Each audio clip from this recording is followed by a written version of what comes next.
Hello again, everyone. My name is Gary, and I'd like to welcome you to another edition of Confessions of a Crystal Miner.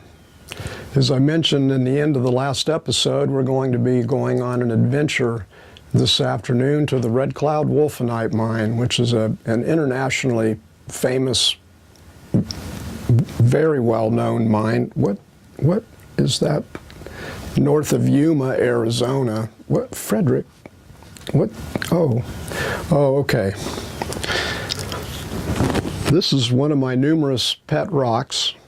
His name is Friedrich von Calcite, and Freddie, for short, Freddie has reminded me that we have a piece of fan mail I'm supposed to get to. Here we have, it says it's a sealed official fan mail, and I'm still amazed and somewhat baffled that I get fan mail, but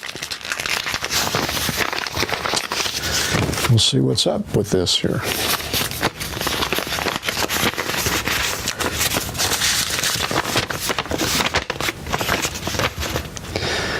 Dear Gary, love the show. Thank you.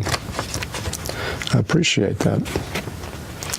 In the last episode, you mentioned that you were in great shape when you were 20.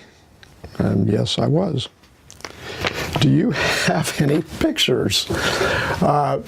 Yes, as a matter of fact, I do have some pictures, and I'd love to share them with everybody. That's a great question. Thank you. Yours forever, Christy Brinkley. Wow.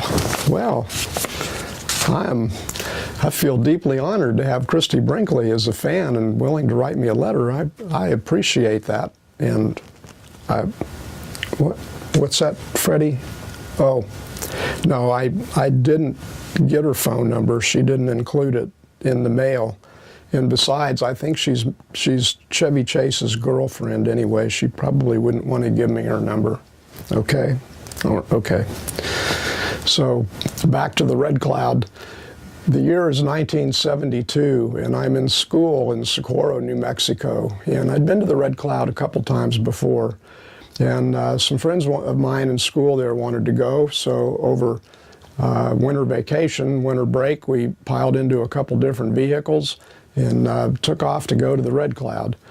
The Red Cloud mine, for me, is a fairly spooky or haunted place. We'll get into that more in some future episodes. I've had some very interesting and bizarre experiences there with spirits.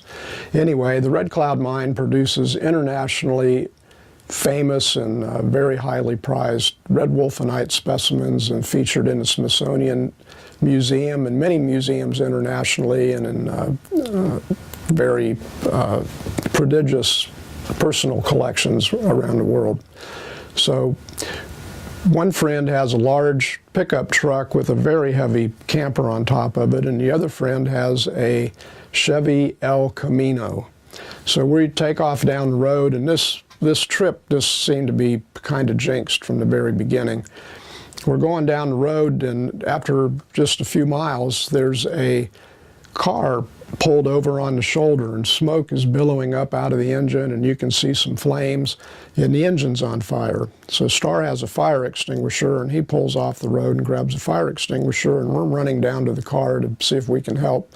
And there's a piece of tire rubber from a blowout that's laying in the shoulder there, and I managed to trip over it and fall down hard, and I really scrape and cut my right forearm, and so that didn't feel too good. Star gets the fire put out, and we proceed and get over to Yuma. It's a pretty long drive from Socorro to Yuma, and it's dark by the time we get to the Martinez Landing, which is the last outpost of civilization north of Yuma.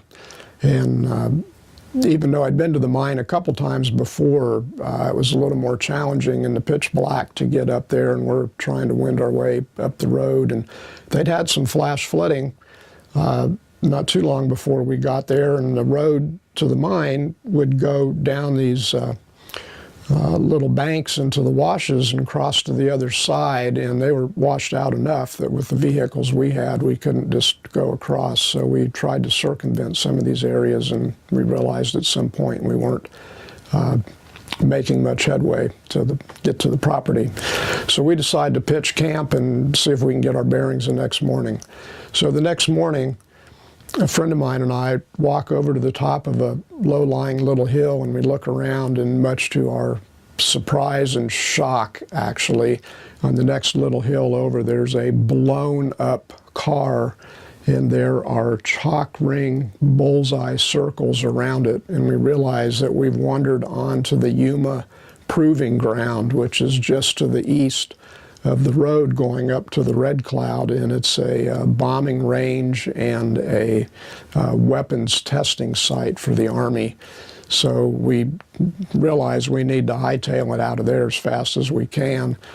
So on the drive out, going back to the main road that we'd come off of going to the mine, the El Camino engine starts going tick, tick, tick, tick, tick, tick, tick. And we realize it's thrown a rod. So Starr hooks the El Camino up to his pickup truck, pulls the car down close to the main road, and we decide to park it there, and we all pile into the truck and take off for the mine. Well, where the road is crossing the washes, we're able to dig down the banks and smooth those out so we can go across the wash and come up the other side, and this is working pretty well for a while. And we get to one bank. We think we're pretty close to the mine at this point. We get to one bank, we go into the middle of the wash, and it's very, very soft gravel, and it's still wet from the rain, and the heavy truck just sinks like a rock, and we're stuck deep. We're pushing and we're rocking, and we've jacked up the wheels and tried to get rocks and stuff underneath it, but there's just no use, no avail. We're stuck. So we decided that myself and a friend of mine would walk back to Martinez Lake, which is quite a few miles away, to the general store there and see if we could get a tow truck. And we hadn't walked but 50 feet or so from the vehicle when we hear a little put, put, put, put, put, put, and we realize this is an off-road vehicle of some sort, sand buggy. And it's not on the main road, it's around the side of a little hill in front of us, so we run as fast as we can around the hill. And we find that there's a man with his young son out there on a dune buggy, long sand rail, who's out enjoying the day in the desert. So we tell him of our plight, and he says, yeah, I'd be happy to help you get your truck unstuck. So he hooks up the vehicle, the truck, Starr's truck, with his sand rail, and between him pulling and us pushing, we're able to get the truck unstuck and back up onto solid ground. And at this point, we're thinking, wow, this trip is just going to be a bust. We'll never make it to the mine. And he says, oh, I said, I know where that mine is. It's just up the road, not too far. I said, if you want to hop on, I'll take you there. And you can dig for around 20 minutes, go underground, and then come on out, and I'll take you back to your vehicle. I'll be ready to go back to Yuma by then. So we do that, and we get underground, and of course, like most underground mines, specimen mines especially, it seems like when you're working with a hammer and chisel, the rock is really hard, challenging to move, and the Red Cloud is pretty stingy anyway with voids in the rock and actually finding crystals. So within 10 minutes, I'm hammering and chiseling away, and I move some rock, and I open up a pocket that's about this big, and there's one specimen of red cloud wolfenite in there, and it's a group of fairly large crystals that are hooked together as a chain, and this is just an incredible, amazing gift from the mine. And so on today's market, that piece would be worth many tens of thousands of dollars. Back in those days, it was probably worth a couple $1,000s, maybe $3,000, somewhere in that price range. It was quite an extraordinary piece. So we come up out of the mine, he gives us a ride back to the vehicle, and we drive. We have to tow the El Camino, which takes a while, but other than towing the vehicle and having even a longer trip than normal, we had a rather uneventful trip back to Socorro, which was great. The end of the story, though, is I had this specimen in my room, in my dormitory, and at some point after the trip, my room was broken into, and there was a person that really wanted this crystal a lot, and they'd offered me a lot of trade for it and so forth in the past, and I didn't want to trade it. So while I had a lot of other beautiful minerals and drawers in my room, the only thing that was missing was this red cloud piece. So I was pretty brokenhearted and disappointed to see that gone, and there was probably some karma involved in that piece being taken, which involves another story that we'll get to in a future episode.